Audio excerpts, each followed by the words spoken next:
नमस्ते दोस्तों, आप सभी लोगों का स्वागत है वापस से अपने एक नए लेक्चर के अंदर एक नए चैप्टर के साथ। तो जैसा आप लोग यहाँ पे देख सकते हैं कि आज का जो हमारा लेक्चर है वो होने वाला है हमारा यूनिट नंबर 2। उसके अंदर है चैप्टर नंबर 2 जिसका नाम है हमारा रिस्क एंड रिटर्न।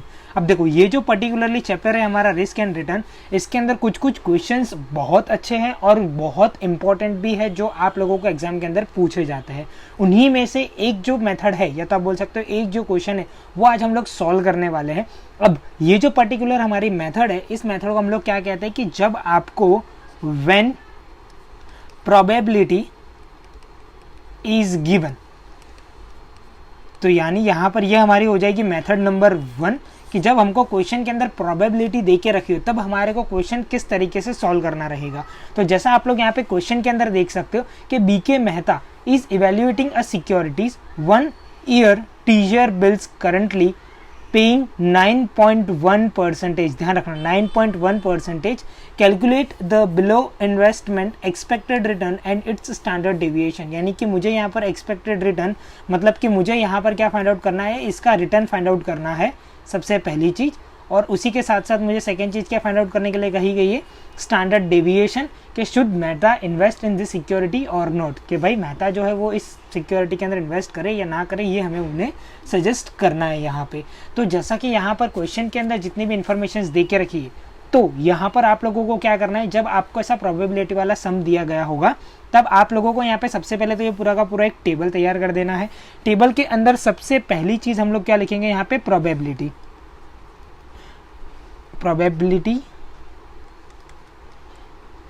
फिर उसके बाद नेक्स्ट हम लोग यहाँ पे क्या लिखेंगे, हमारे जो भी हमको रिटर्न्स मिले हैं वो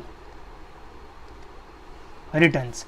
नेक्स्ट उसके बाद क्या आता है हमारा यहाँ पर एक्सपेक्टेड रिटर्न, जिसको हम लोग बोलते हैं यहाँ पे रिटर्न भी आप बोल सकते हो सिंपल वर्ड में, एक्सपेक्टेड रिटर्न।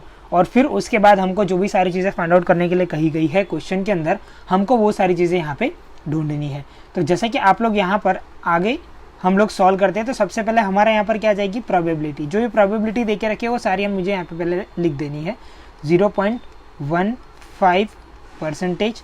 फिर उसके बाद आ जाएगा मेरा 0.30%, 0.40%, और फिर उसके बाद लास्ट में आ जाएगा मेरा यहाँ पे 0.15%। ये चीज़ होने के बाद नेक्स्ट हमारा ऑप्शन आएगा रिटर्न का। तो रिटर्न के अंदर यहाँ पर आ जाएगा हमारा सबसे पहले 15, 7%, 10%, और लास्ट में मेरा यहाँ पर क्या आ जाएगा 5%। फिर उसके बाद नेक्स्ट जो है वो है हमारा एक्सपेक्टेड रिटर्न। अब देखो एक्सपेक्टेड रिटर्न यहाँ पर किस तरीके से फाइंड आउट होता है, तो यहाँ पर सबसे पहले प्रोबेबिलिटी हमारा हो गया 1, ये रिटर्न हो गया हमारा 2, और एक्सपेक्टेड रिटर्न यहाँ पर क्या है हमारा 3।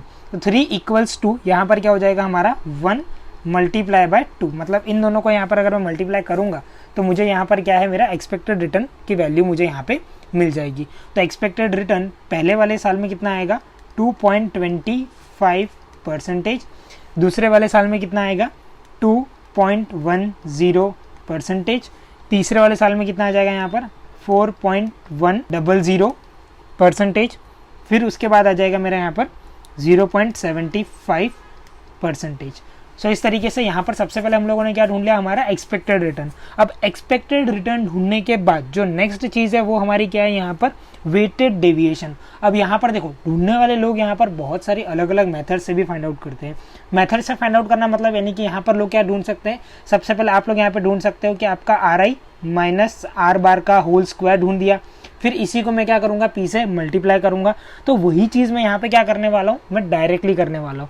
डायरेक्टली मतलब यानी कि इस पूरी चीज को RI माइनस R बार का whole square multiply by P, पहले लोग ये ढूंढते फिर उसका मल्टीप्लाई P से करते, वैसे भी आप कर सकते हो। और अगर आपको डायरेक्ट ढूंढना है तो आप यहाँ पे डायरेक्ट भी इसे फाइंड आउट कर सकते हो। अब यहाँ पर सबसे पहले तो मुझे यहाँ पे क्या ढूंढना पड़ेगा, मेरा RI। अब RI ढूंढने के लिए मेरे पास ऑलरेडी क्वेश्चंस के अंदर सारे नंबर्स दे के रखे। ये जो रिटर्न होता है ये मेरा क्या है, मेरा RI है। प्रोबेबिलिटी क्या होगा मेरा यहाँ पे PI हो जाएगा। और ये एक्सपेक्टेड रिटर्न, ये मुझे इससे मुझे क्या फाइंड आउट करना है, मेरा R बार मुझे यहाँ पर फाइंड आउट करना है।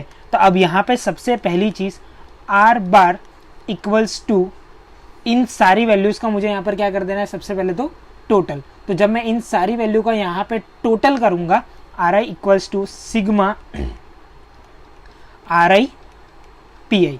अब यहाँ पर जब मैं इस पूरी वैल्यू का टोटल करूँगा तो मुझे आंसर कितना मिलेगा 9.1%, जो मुझे क्वेश्चन के अंदर ऊपर भी देके रखा गया था 9.1%। और यहाँ पर ये जो आपका एक्सपेक्टेड रिटर्न होता है इसको आप लोग यहाँ पर इस तरीके से भी लिख सकते हो कि ये जो है ये आपका इसका टोटल करोगे तो आपको क्या मिलेगा आंसर, सिग्मा RI PI आपको यहाँ पर आंसर मिल जाएगा। अब आगे की जो भी चीज़ है मतलब कि यहाँ पर ये मुझे फाइंड आउट करना है RI माइनस R बार का स्क्वायर इंटू P। अब यहाँ पर सबसे पहले तो मेरा ये रहा RI, फिर ये रहा मेरा R बार, मतलब कि ये जो वैल्यू मुझे मिली है ये मेरे किसकी है, R बार की है यहाँ पे, और उसका मल्टीप्लाई मुझे किससे करना है, P से करना है यहाँ पे इस पूरे आंसर के लिए। तो अब यहाँ पर सबसे पहली चीज़ तो मुझे क्या करनी पड़ेगी कि भाई 1-2 को मैं आपको लिख के बता सकता हूँ कि भाई ये किस तरीके से सॉल्व होता है। RI मतलब यानी यहाँ पर कितना आ जाएगा मेरा 15% माइनस 9.1%, ये जो भी इसका आंसर आएगा उसका मल्टीप्लाई मुझे किससे करना है 0.15% के साथ। मतलब आप यहाँ पे परसेंटेज को स्किप करके सिर्फ नंबर्स का भी अगर आप आंसर यहाँ पर डायरेक्टली लिखोगे तो भी आपको आंसर यहाँ पर मिल जाएगा 5.22, और फिर लास्ट में आपको यहाँ पर क्या लगा देना है, परसेंटेज। इसी तरीके से यहाँ पर नेक्स्ट के अंदर भी ऐसे ही सॉल्व होगा। सबसे पहले तो मेरा क्या आ जाएगा यहाँ पर RI। अब RI मेरा यहाँ पर कितना है 7% माइनस 9.1% ब्रैकेट में इसका स्क्वायर मल्टीप्लाई बाय, अब यहाँ पर आगे क्या आ जाएगा मेरा मल्टीप्लाई बाय P। अब यहाँ पे P कितना है 0.30%। अब यहाँ पर आपको इस तरीके से इसे क्या करना है, आगे पूरी वैल्यूज़ को सॉल्व करते जाना है यहाँ पे। तो यहाँ पर इसका सेकंड का आंसर क्या मिल जाएगा मुझे 1.32%। अब इसी तरीके से थर्ड का आंसर यहाँ पर क्या हो जाएगा मेरा 0.32%। और इसी तरीके से यहाँ पर मेरे फोर्थ का आंसर कितना आ जाएगा 2.52%। और जब मैं इसका टोटल करूँगा यहाँ पर तो हमेशा ध्यान रखना, जब भी इसका जो भी टोटल आता है उस टोटल को हम लोग यहाँ पर क्या कहेंगे, हमारा वेरिएंस। उस टोटल को हम लोग यहाँ पर क्या कहेंगे, सबसे पहले तो वेरिएंस। अब यहाँ पर वेरिएंस आप बोल सकते हो, या तो फिर अगर आपको ऐसा लिखना है वेरिएंस इक्वल्स टू, वेरिएंस का जो सिंबल होता है वो, यानी कि यहाँ पर वेरिएंस मतलब स्क्वायर रहता है ये ऑलवेज।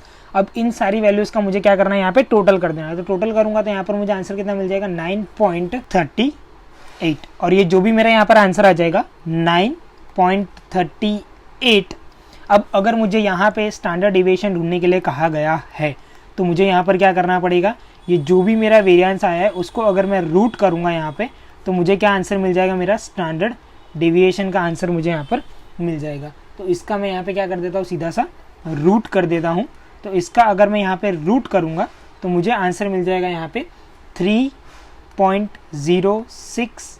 आगे और भी बहुत सारी वैल्यूज़ होगी बट अब मैं यहाँ पे सिर्फ 2 ही वैल्यू लिख रहा हूँ, 3.06%। सो इस तरीके से यहाँ पर क्या है, आपको क्वेश्चन के अंदर जब कभी भी प्रोबेबिलिटी वाले कोई भी चीज़ दे के रखी गई हो तो आपको यहाँ पर प्रोबेबिलिटी और रिटर्न, ये 2 चीज़ अगर आपको दे के रखी है तो आपको सम कुछ इस तरीके से सॉल्व करना रहेगा। सो मिलते हैं अपने नेक्स्ट लेक्चर में, तब तक के लिए थैंक यू सो मच।